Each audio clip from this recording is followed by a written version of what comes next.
Gracia Espinosa, and welcome to the new episode of the Red Couch Podcast Summer Edition. Hannah Theodore. Hi. The editor of the Interrobank. I'm back. I always introduce to you because I don't know if we have, people who is the first, who watch this episode for the first time. I the suppose podcast. this might be a good time. Like we're midway through the summer now, more or less. And so I feel like for anyone who's just tuning in, we've been doing this every other week. Gracia and I just catching up. You'll have still some very exciting guests that are going to be here talking with Gracia, and then you get less exciting me in the between. But this is just our chance to chat and we try to talk about things that we hope are interesting to students. For me, are interesting, and to Gracia specifically. They're interesting to Gracia. So today, I would like to talk about vegan life, and the reason is I'm curious because I am not vegan. We always say during our episodes that you are vegan. So now it's the moment, to solve all my questions. So first of all, how long have you been vegan? Vegan, but not vegetarian, or I don't know if you started as a vegetarian. I did start vegetarian. Since high school, I had stopped eating meat, but I was kind of off and on. I was pescatarian for a while. And I wasn't full vegan until I was 20 maybe. Mm-hmm. So it's been 9 years now since I've been fully vegan. Yeah. So you have just mentioned that you started very young, but what was the reason? I think I was impressionable probably. I was 14. And I feel at that time it was very much because I had seen some information related to animal cruelty. And at that time, I think that was kind of my main reasoning. It just had a lot to do with how I felt about animals. I was really swayed by there's some images you see. And I think when you're young and you already have kind of I don't know, I feel I had this moral compass that I was trying to follow, and then I saw that and I was oh my God, that's so horrible. And that was my initial reason to be maybe I should stop eating meat, as a righteous teenager. And I think I still have pieces of that. I have a certain mentality about animals and just the way that I think about them. But there's also bigger factors now for me too, related to the environment, and just my own personal taste preferences too, because it's been so long. I don't really have any interest anymore. You forgot. I kind of forgot what it's like. I'm not interested anymore. Yeah. No, it's one thing that I want to ask you is, I noticed that people who are vegan or vegetarian, they during their childhood they had pets or they lived in the countryside. I don't know, it was your experience? Not even. I feel I didn't. Or you love animals? Yeah, I think I just really liked animals, and I feel I don't know. I was probably one of those kids that really, I probably really wanted to have a thing, You know how when you're a kid, you're I want to have the thing that I'm known for, right? And I feel it was a little bit that maybe that I was looking for. Also some kind of identity for myself as well. And like I said, this sort of moral piece is that I wanted to feel I was doing something good. But I didn't have a dog till I was 11. We had cats and stuff growing up, but that's important. I did have pets. Yeah, I did have them around the time that I was choosing to go vegetarian initially. Yeah. When you started, I don't know how did you feel, because you were the only one, or? Yeah, in my family, I remember my mom was kind of miffed by the whole thing, and she was well, I don't really know what to make you now. And so I, even starting in high school, I started kind of cooking for myself, or at least trying to cook for myself more.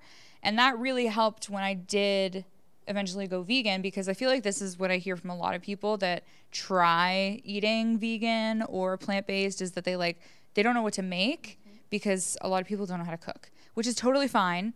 But it definitely was a challenge for me, and like in a good way, to like I had to look up recipes. Yeah. And this was before, mind you, like the last 10 years, the access to like plant-based alternatives has increased so much.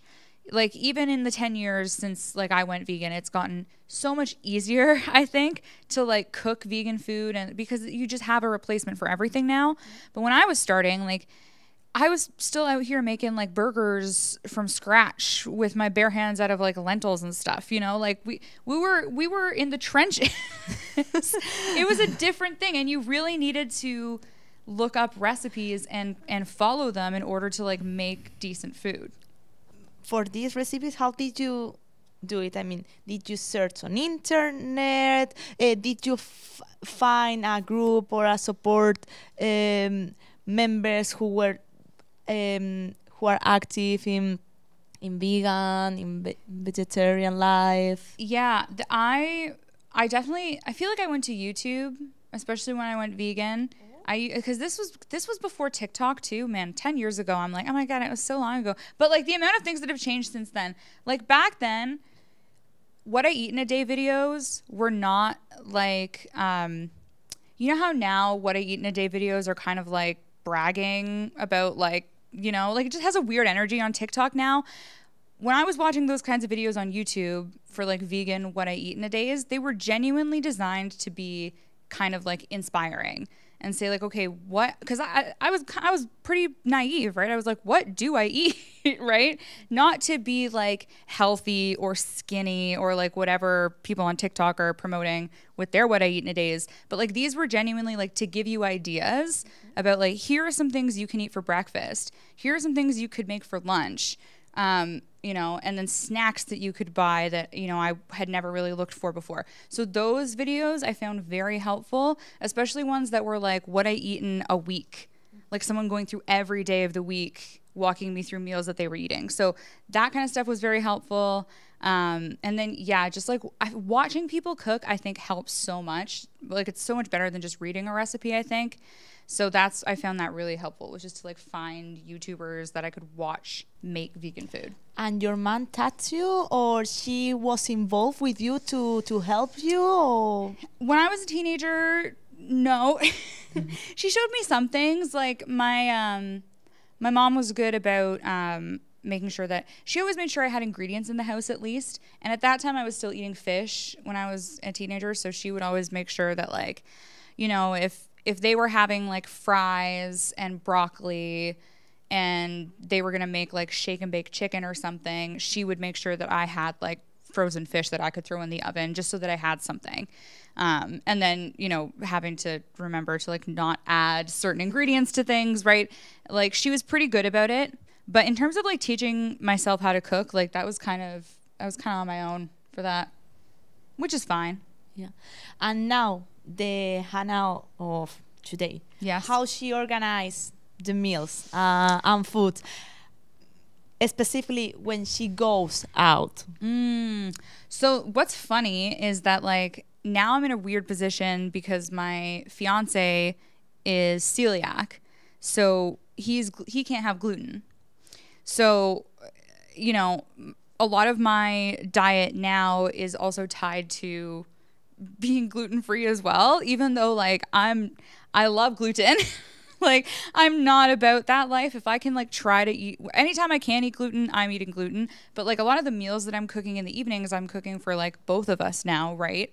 So I've had to be mindful of like certain changes now. So like now I have like gluten-free pasta and like a lot of rice-based meals, which again, I'm totally fine with. Going out, again, same kind of issue, right? Because like you want to go to a place where we can both have options, which is hard for us both to find something where we both enjoy what we're eating. And especially because he can eat meat, he just doesn't eat gluten. So we confuse a lot of people too. Like we confuse a lot of waiters being like, yeah, like we're here together, but we're on very different like lifestyles and in terms of what we can eat. So I find that like it's hard finding places here that do both, I think is the hardest thing in London anyway. Like, it feels like you either get one or the other at most places. And a lot of like places that you think would have a little bit of everything are bad about just having like one plant-based option, you know? Like, that's all I would ask, is just that like have one thing on the menu and not something that you have to like modify. Like, if your plant-based option is you just like taking off all the meat and dairy and not like replacing it with anything, and then being like, yeah, here's your like plant-based pizza option and it's just like vegetables on flatbread, it's like, well, this, you didn't really try, you know? I was thinking when you see a veggie sandwich and the sandwich has tuna. Yeah, there's always something. And this is like, or there's a veggie burger, but like it has a brioche bun or something, which has like eggs and dairy. It's like, guys, like, why wouldn't you just make it accessible for vegans to eat it too, you know? And, you know, whatever. It's not like anyone has any kind of responsibility. But when I was in Ireland, for example, even at like traditional Irish pubs, the menus, if they had a vegetarian option, it would usually also be vegan, right? It's like, let's just go the whole 10 yards. If you're going to do it, just do it, right? In my opinion. It's interesting because I thought Canada was, you know, very good when, I mean, I saw a lot of restaurants who where you can find vegan, vegetarian options. However, yeah, you probably saw a bunch in Montreal. Yeah, it's true. Montreal's great. And what is the reason? Because it's a city. Toronto's the same. Toronto, Vancouver, Montreal, amazing. You have just told me that. It's because in London. It's just, we have such a, I find London's just got this kind of like smaller town mindset sometimes. It not depends of the lifestyle. It's more city and village. I think so. I think so. I love going to Toronto because there's so many food options, you know. And Montreal was the same. Anytime I go there, Vancouver is crazy for options because there's a lot of good Asian food in Vancouver as well. And they'll always have like vegan options. I gave you the example of the veggie sandwich with tuna, but how you could explain of these common misconceptions about veganism? I mean, because there are people who cannot know the difference, or how you explain it? I mean, I guess like the biggest misconception that I hear about like vegans, and like I always read this in comment sections online and stuff, it's like people seem really confused about like vegans and vegetarians that want to eat things that like taste and look like meat. You know what I mean? Like, it's always, you see this argument all the time. It's like, well, why are you eating a burger? Or like, why do you want it to taste like meat? Right? Like these Impossible burgers and stuff that are designed to specifically mimic a meat-based burger, right? And yeah, people seem to really struggle with this concept that like, well, why? I thought you hated meat. And it's like, no, first of all, like a lot of people who maybe go vegan or vegetarian don't do it purely because they just hate meat, right? No. Or they hate the taste of meat. They want to respect the animals. That, you know, that could be a huge part of it. It could be for health reasons. It could be for environmental reasons. You know, and like missing the taste of it doesn't necessarily mean that you like never want to experience that taste again, right? It's like people who, you know, make a choice to, you know, move away from a city to go somewhere better. They still miss the other place they were before, but they're happy where they are, right? But if they can get a taste of the place they came from, that might be exciting for them, right? So that's literally all it is like, listen, if you're gonna have, and that's why like it's cool that these replacements exist, but like people's confusion about them, I feel like is something that we need to talk about more, because it's a really simple explanation. And I think another misconception, it's about your nutritional concerns. Yeah. So how you are doing, or did you go to a doctor before? I mean, perhaps not when you were young, because you were not a real vegan, but later, I don't know if you went to the doctor or... Yeah, people get like weirdly concerned about like your vitamin and like protein intake when you're vegan or vegetarian. which is, it's really funny because you could be lacking in any one of those things as like a meat eater as well. Like it really doesn't matter. And it's also kind of like none of anyone's business, right? Truly, if you do want to look into eating vegan, yeah, I would recommend going to the doctor, doing a blood test, right? Because it is true. There are certain things but not protein. I can tell y'all right now, the issue is never protein.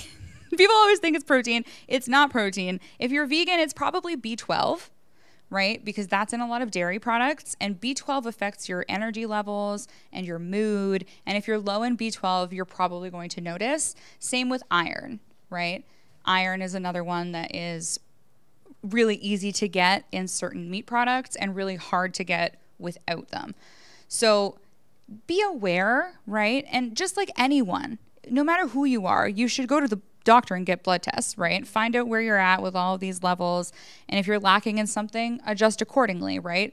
The thing is that there are alternatives to getting the types of vitamins that you might get primarily in like meat or dairy. You just have to know that you need them in the first place, right? So yeah, regardless of your diet, just look into those things because it never hurts to just like be aware, I can tell you this, when most of the people come here to Canada, we have to change our normal diet. True. And it happens that we have low levels of iron, and Right. it doesn't relate if you eat more or less. So like what's the biggest difference between, say, a Spanish diet versus a Canadian here. diet? For example, when I was in my country, perhaps it was more accessible than fresh fish. I was going to say probably Fresh lots of fish. really good seafood, Mhm. yeah.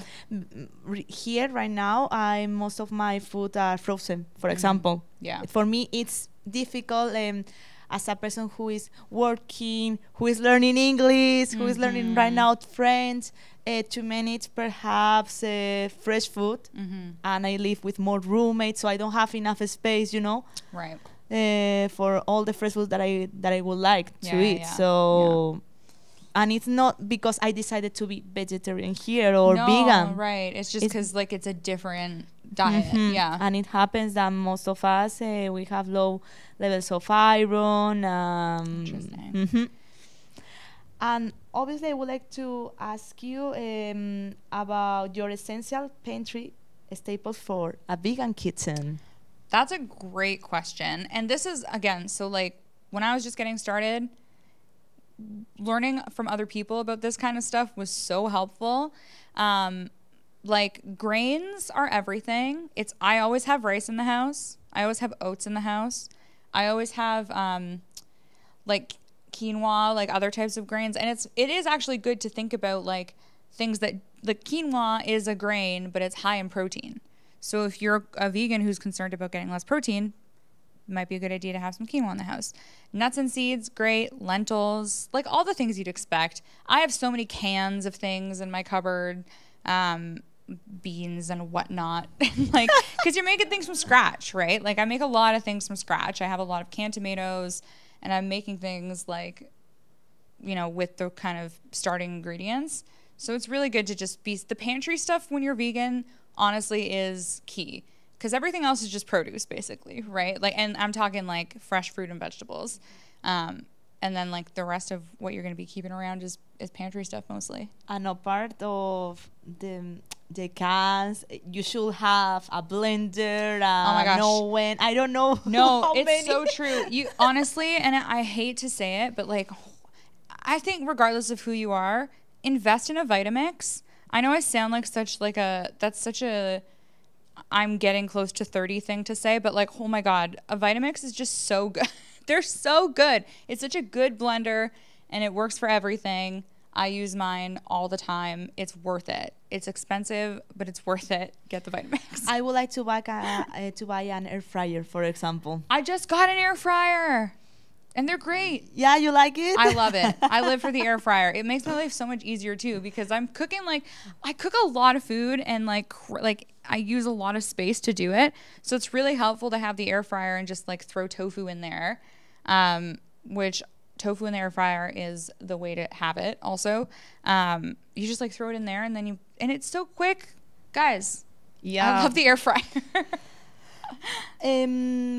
But I would like that you tell me books, documentaries, or websites to learn about veganism. Oh. Perhaps there is something that you watched when you were young that it was the point of no return to change your life. Man, I mean, there are a lot of really good vegan documentaries. Or the organizations or people who supported you. I think it's important to know because, I mean, I think you are the only vegan person, for example, that I know. So in this moment, if I have a question or I want to know more about vegan food, I will ask to you. If you're in London, I would definitely recommend, there's a Facebook group called like the London, Ontario Vegan Experience or Love. And it's a cool community of just like, it's a pretty like monitored group. It doesn't get weird in there very often. It's mostly just like, hey, here's a cool restaurant. Here's this, you guys should try this recipe, things like that. Really great if you have a question. A lot of times I'll go in there being like, hey, does anyone know if the chef at this one restaurant will like make a vegan option for you or something? And usually you get someone who's like been there and can say, yeah, they'll do this for you if you ask. Or just even to say, hey, does this place have vegan options? Because I don't know. So those kinds of like local communities are really great. I'm sure whatever city you're in will have something like this. If you're in a bigger city, they might be like neighborhood specific. But yeah, I love like those person to person type communities. There are, like I said, there are so many documentaries that I think really just like every time I watch a documentary about the food industry in general, it kind of like solidifies for me that like I'm doing the right thing, at least for me. I think the one I'm thinking about right now is called Food Inc. It's a really good one. But really like there's like whole categories for this on Netflix. And maybe I will try to think of some and we can like put some in the description or something. Cause yeah, there's a lot of really, at this point, like the reality of the food industry is like not a secret. Right. And so as long as, if you just have access to the information, which we do now, you can just kind of see how the whole system operates. And I'm not just talking about like meat consumption, like the whole thing is messed up. Right. No matter what it is. It's important that you explain this because it's the same with the clothes. Yeah. We think that it's normal that shoes cost $20, $15, but no, shoes should be expensive if you want to buy good shoes. If not, yeah. It's like with anything. There's an overconsumption problem, I think, that goes on in the food world. And this is, like I say, regardless of what it is, there's just we produce a lot of food in this world, and a lot of it goes to waste. And there's a lot of there are like anything, the number of companies that run the food industry is shrinking all the time, right? In the same way that there are huge media conglomerates that own all the media. It's the same with food, right? So there are bigger issues that I think we need to look at. And also to understand that like there are whole communities where going vegan or vegetarian is simply not an option for them, right? Whether it's because of cultural reasons or their environment, right? Like this is something that I think is there's nuance here, we should right? Respect like all I'm never telling anyone how they should be living. Because I understand that everyone leads completely different lifestyles. But yeah, I think if you're gonna look into this topic, like be willing to like have your worldview expanded a little bit, not just in terms of like what you're learning about the food industry, but also like what you're learning about people and culture and just like food in general and what it means to people, right? On an individual level and on a cultural level. There's a lot to dissect here, but this is a great starting place, I think, especially if you're interested in this topic. At the end of the day, do what feels right for you, and then just be educated and aware. I think that's true of like literally everything, isn't it? Yeah. Just know what's going on in the world. It'll make you better.